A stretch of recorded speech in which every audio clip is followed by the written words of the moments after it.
ये आकाशवाणी रायपुर है। छत्तीसगढ़ी समाचार बुलेटिन के संग स्मिता शर्मा के जय जोहार। अब सुनो आज के प्रमुख समाचार। बीजापुर जिला में आज सुरक्षा बल संग हुए मुठभेड़ में 12 जन माओवादी मन मारे गिन, 3 जन जवान मन घलो शहीद।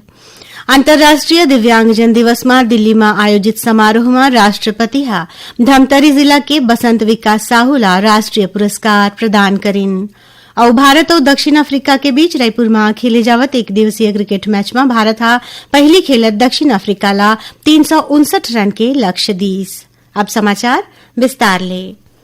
बीजापुर जिला में आज सुरक्षा बल मन संग हुए मुठभेड़ में 12 जन माओवादी मन मारे गिन। उन्हें ये मुठभेड़ में सुरक्षा बल के 3 जन जवान मन घलो शहीद हो गए और 2 जन दूसर जवान मन घायल हो गए हैं।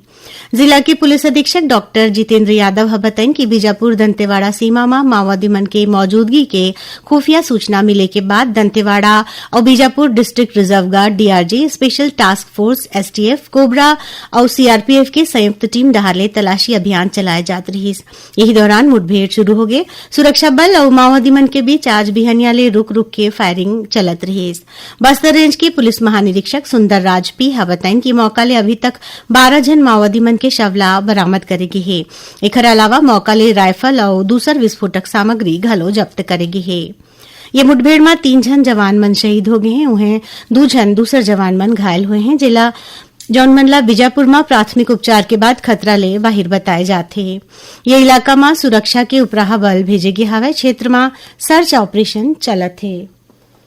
आज अंतर्राष्ट्रीय दिव्यांगजन दिवस हवे। राष्ट्रपति द्रौपदी मुर्मू नई दिल्ली में आयोजित राष्ट्रीय पुरस्कार समारोह में दिव्यांगजन के सशक्तिकरण में सुघर प्रयास बर लोगन ला और संस्था मन ला राष्ट्रीय पुरस्कार प्रदान करिन।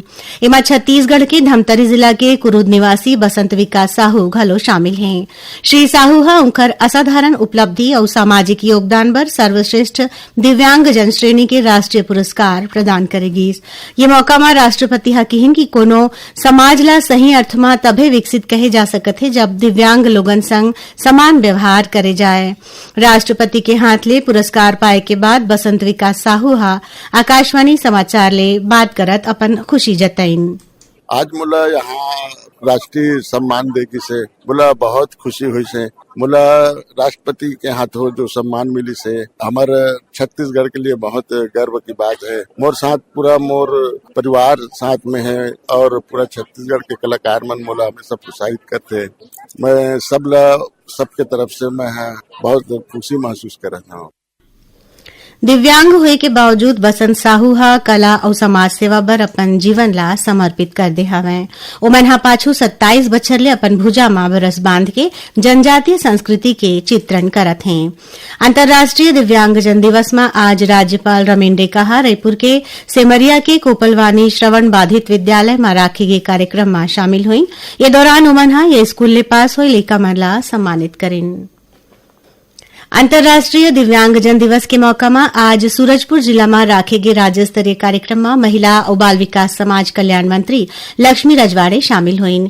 ये मौका में ओमन कहिन की दिव्यांग लोगन समाज के अनमोल शक्ति हैं और उनका सम्मान, अधिकार और समान अवसर निश्चित करना राज्य सरकार की पहली प्राथमिकता है। प्रधानमंत्री नरेंद्र मोदी प्रधानमंत्री कार्यालय के नाव बदल के सेवा तीर्थ कर दे हवे। केंद्रीय गृह मंत्री अमित शाह एक ठन सोशल मीडिया पोस्ट में कहिन कि राजभवन और राजनिवास के नाव बदल के लोक भवन और लोक निवास करे जावत है।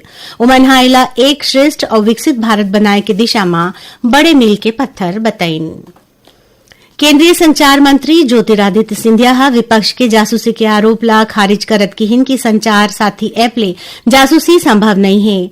आज लोकसभा में एक प्रश्न के उत्तर देवत श्री सिंधिया बताइन कि उपयोगकर्ता अपन सुविधा के अनुसार पंजीकरण करके ऐप ला सक्रिय कर सकत है और एकर फायदा ले सकत है। छत्तीसगढ़ी समाचार बुलेटिन आप मन आकाशवाणी रायपुर ले सुनत हो। छत्तीसगढ़ के खबर ले है आपकी वास्ता और खबर के विश्वसनीयता ले है हमार वास्ता। आकाशवाणी समाचार रायपुर के प्रादेशिक समाचार बुलेटिन के संगे संग हमार समसामयिक कार्यक्रम आप रेडियो के संग अपन मोबाइल में घलो सुन सकत हो। आकाशवाणी समाचार फेसबुक, ट्विटर और यूट्यूब में घलो हावय। हमार फेसबुक पेज हरे Chhattisgarh news on AIR, Twitter handle CGAIR news और हमार यूट्यूब चैनल हरे छत्तीसगढ़ AIR न्यूज। तो अब रेडियो के संगे संग आपके मोबाइल के माध्यम ले हम आप तक पहुँचत हन। छत्तीसगढ़ के हर खबर पर सुनत रहो आकाशवाणी समाचार।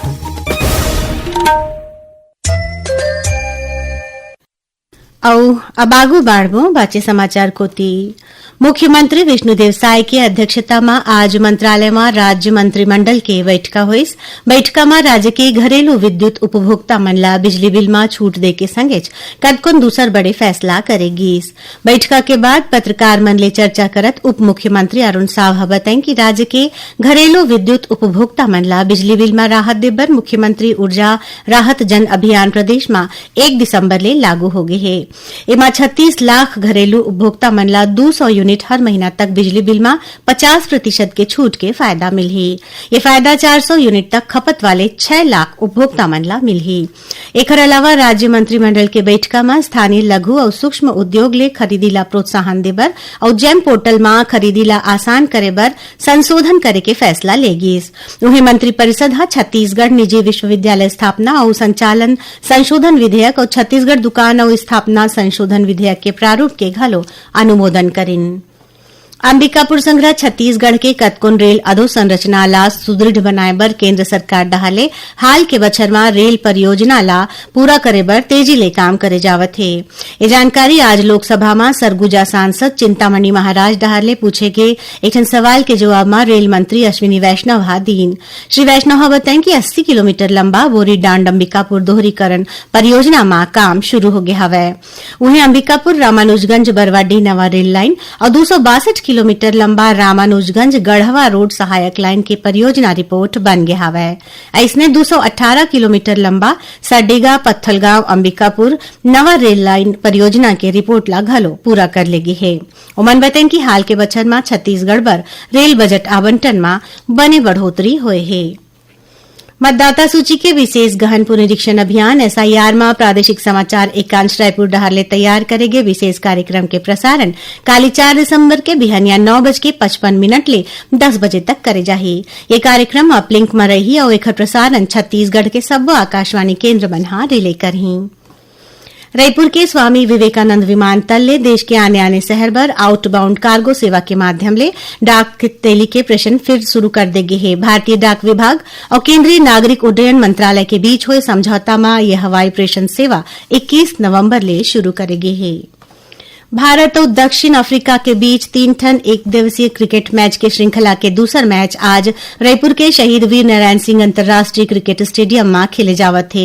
दक्षिण अफ्रीका हा टॉस जीत के भारत ला पहली बल्लेबाजी करे बर आमंत्रित करिस। भारत हा निर्धारित 50 ओवर में 5 विकेट के नुकसान में 358 रन बनाईस। भारत को तिले विराट कोहली और ऋतुराज गायकवाड़ हा शानदार बल्लेबाजी करत शतकीय पारी खेलिन। वहीं कप्तान केएल राहुल हा 66 रन के योगदान दी। दक्षिण अफ्रीका को तिले मार्को यानसन हा 2 विकेट लिन। जीत भर मिले 358 रन के लक्ष्य के पीछा करत दक्षिण अफ्रीका के टीम हा समाचार लिखे जाए तक 5 ओवर में 1 विकेट के नुकसान में 26 रन बना ले है। भारत फिलहाल श्रृंखला में 1-0 ले आगे हवै। नई दिल्ली के एम्पोरियम कॉम्प्लेक्स में छत्तीसगढ़ हस्तशिल्प विकास बोर्ड डहारले गांधी शिल्प बाजार हस्तशिल्प प्रदर्शनी के आयोजन करे जावत है। ये प्रदर्शनी के उद्घाटन काली छत्तीसगढ़ भवन के आवासीय आयुक्त श्रुति सिन्हा करेन। प्रदर्शनी में देश के आने राज्य ले आए 100 जन शिल्पकार मन डहारले आकर्षक हस्तशिल्प कला वस्तु और कलाकृति के प्रदर्शन एक के संग्रह करेगे हवै।